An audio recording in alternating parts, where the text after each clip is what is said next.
ખેડા જિલ્લાના કપડવંજ તાલુકામાં આવેલા આત્રોલી ગામે દાદા હનુમાનજીનો પ્રથમ પાટોત્સવનું આયોજન કરવામાં આવ્યું હતું.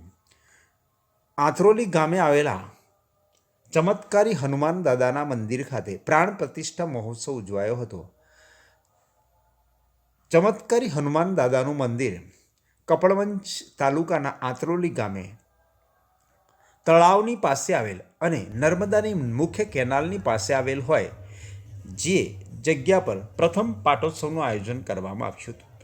આ પાટોત્સવમાં મોટી સંખ્યામાં આત્રોલી ગામના લોકો ઉપસ્થિત રહ્યા હતા.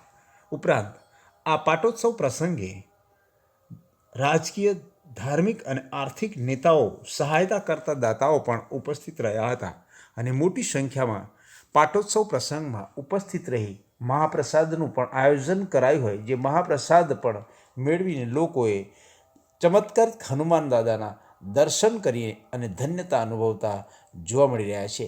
આ ચમત્કારિક હનુમાન દાદાના મંદિર ખાતે પ્રથમ પાટોત્સવનું આયોજન આત્રોલી ખાતે કરવામાં આવ્યું હતું.